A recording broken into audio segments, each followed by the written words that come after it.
Good morning. Today our topic is electric dipole.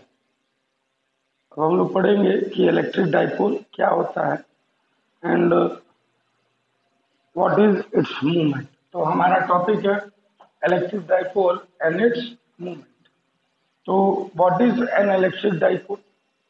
To equal and opposite charges, two equal and opposite charges. जैसे मान लीजिए ये हमने plus Q लिया और ये लिया माइनस क्यू। तो two equal and opposite charges separated by a finite distance.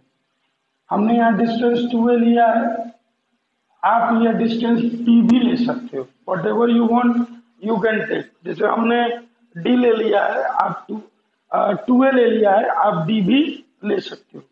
तो two equal and opposite charge separated by a finite distance, this arrangement is called as an electric dipole. इस arrangement को हम क्या कहते हैं? इस arrangement को एक इलेक्ट्रिक डाइपोल। सवाल यह है कि हम इसकी स्टडी क्यों करें? तो अगर हम नेचर में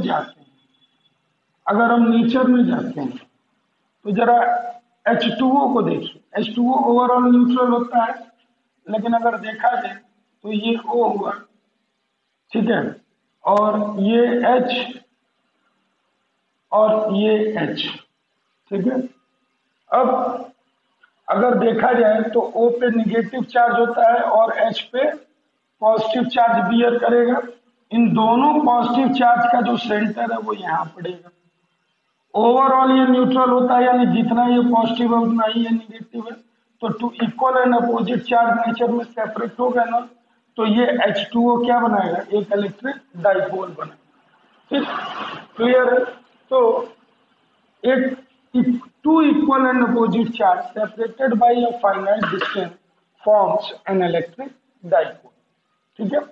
अब इस डाइपोल की जो स्ट्रेंथ होती है वो हम इलेक्ट्रिक डाइपोल मूवमेंट से देते हैं। ठीक, इलेक्ट्रिक डाइपोल मूवमेंट को किससे दिखाते हैं? P से दिखाएंगे। और इसकी वैल्यू क्या होती है? Magnitude of either charge. अब देखो दोनों के चार्ज का मैग्नीट्यूड तो सेम है, तो कोई भी एक चार्ज का मैग्नीट्यूड ले लेंगे into distance of separation between charge, यानी 2a।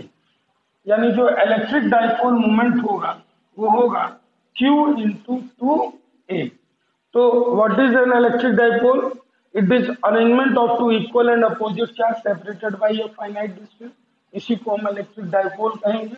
इस डाइपोल का मूवमेंट कितना होगा? Q into 2a। अब अगर मैं इसकी SI यूनिट की बात करूं तो देखिए चार्ज को मेजर करेंगे कूलम में और डिस्टेंस को मेजर करते हैं मीटर में। तो SI यूनिट क्या हो जाएगा? Coulomb metre. ठीक, तो एक डाइपोल का जो मूवमेंट होगा वो क्या होगा? कूलम मीटर होगा। ये होगी उसकी SI यूनिट। अब ये जो डाइपोल होता है electric dipole movement, this is a vector quantity. ये कैसी क्वांटिटी है? वेक्टर क्वांटिटी है। तो अगर ये वेक्टर क्वांटिटी है तो इसका एक डायरेक्शन होगा, और डायरेक्शन हम क्या लेंगे?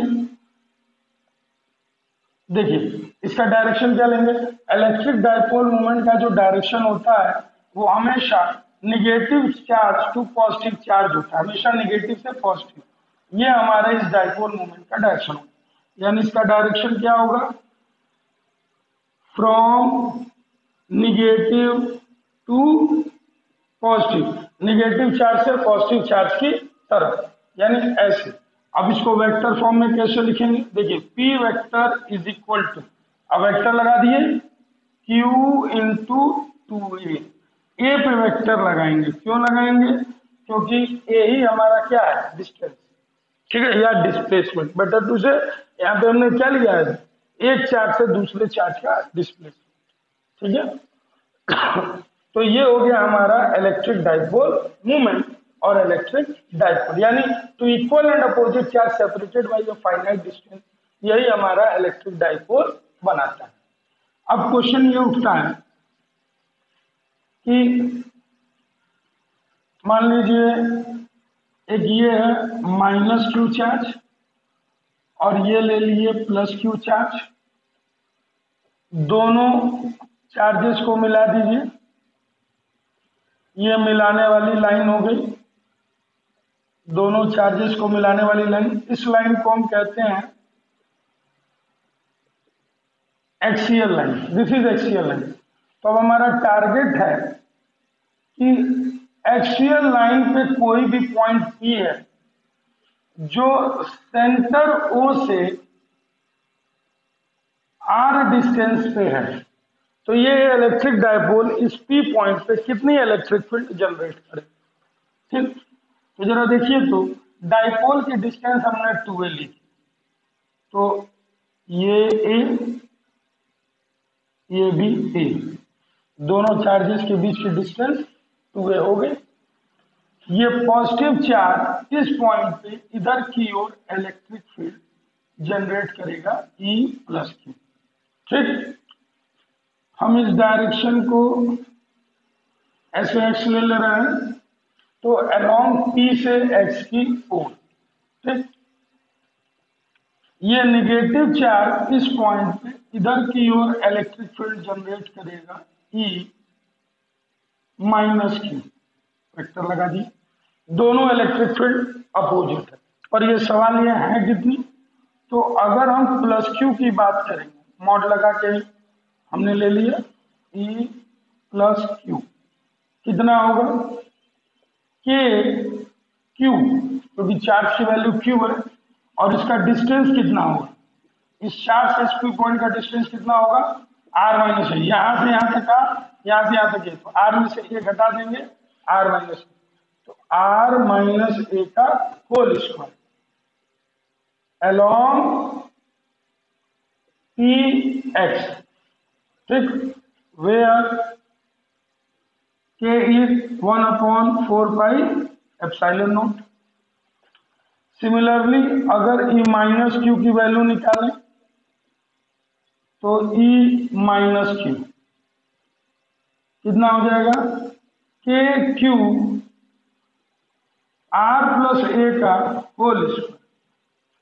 ठीक, क्यों, क्योंकि इस चार्ज से इसकी दूरी कितनी है, देखो यहां से यहां तक R और यहां से यहां तक ए, तो अलोंग PO, P से O की ओर, अलोंग PO, तो देयरफॉर नेट इलेक्ट्रिक फील्ड, ठीक, नेट इलेक्ट्रिक फील्ड जो है कितनी होगी, ऑब्वियस सी बात है, दोनों अपोजिट है, तो बड़े वाले में से छोटे वाले को घटा देंगे E माइनस Q। ठीक, this implies electric field is equal to, अब देखिए डायरेक्शन यहां जरा सा हम लोग मार्क कर लें कि कितनी होगी, तो देखिए ये बड़ा है और ये छोटा है, तो ये हो गया रिजल्टेंट इलेक्ट्रिक फील्ड का डायरेक्शन। ठीक, तो अब हमें निकालना है कि नेट इलेक्ट्रिक फील्ड कितनी होगी, तो देखिए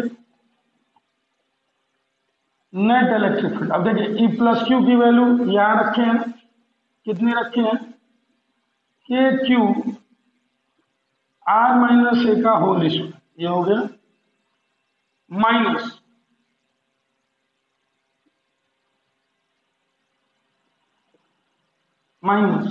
E माइनस Q की वैल्यू हमने ये ली है, तो K Q upon R plus ए का होल स्क्वायर, दोनों में से कॉमन ले लीजिए, K Q कॉमन हो गया, 1/R माइनस ए का whole square minus 1/R plus ए का होल स्क्वायर।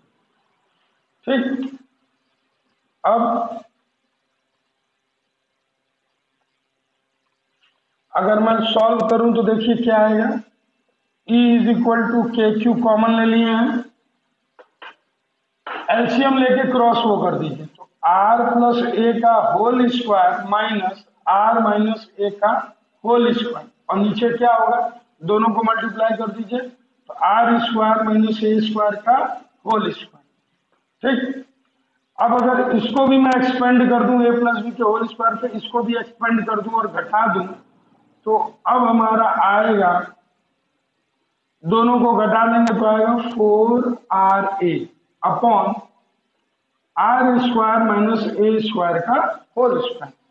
देखिए आर प्लस ए का जो होल स्क्वायर होगा वो होगा r square plus a square plus 2 RA, और आर माइनस ए का जो होल स्क्वायर होगा वो होगा r square plus a square minus 2R।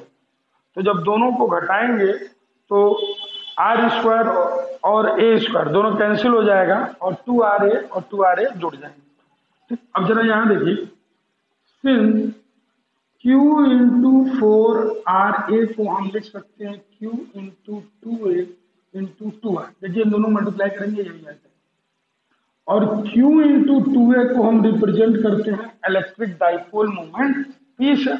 इसलिए हमारे इलेक्ट्रिक फील्ड की जो वैल्यू हो गई वो हो गई K इंटू, अब देखिए Q इंटू, अब P Q इंटू 4RA इसको लिख सकते हैं P into 2R, P into 2R, भाई इसकी जगह P लिख दिया 2, तो P into 2R upon r square minus a square का होल स्क्वायर।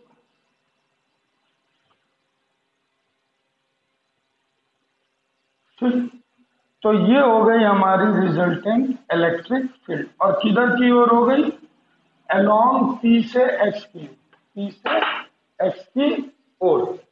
अब देखिए इन वेक्टर फॉर्म, अगर हम वेक्टर फॉर्म की बात करें तो देखिए E vector is equal to KP2R upon r square minus a square, यही हमारा फॉर्मूला आया है। ठीक, के क्या है 1/4πε0। अब देखिए डाइपोल का डायरेक्शन ये है और इलेक्ट्रिक फील्ड का भी डायरेक्शन, दोनों का डायरेक्शन सेम है ना, इसलिए पी पे ये वेक्टर लगाना है। ये हो गया हमारा वेक्टर। क्लियर? अच्छा, अब एक कंडीशन यहाँ और अराइज होती है। कंडीशन क्या अराइज होती है, if R is greater than A, यानी शॉर्ट डाइपोल की, तो अगर शॉर्ट डाइपोल की बात उठती है तो ए को हम नेग्लेक्ट कर देंगे, तो जब ए को नेग्लेक्ट करेंगे तो E इज इक्वल टू के P इंटू 2R अपॉन, और नीचे इसको नेग्लेक्ट कर देंगे तो R पे पावर 4, इस 2 इंटू 2 4, R से R कैंसिल हो जाएगा। E vector is equal to k 2P upon R cube. Clear है? तो ये हो गया हमारा required electric field at axial position. अगर डाइपोल शॉर्ट है तो ये यूज कीजिए, डाइपोल शॉर्ट नहीं है तो तो डियर ऑल, होप सो आपको ये सारी चीजें समझ में आई हो। कहीं कुछ प्रॉब्लम हो तो please ask the query. Thank you.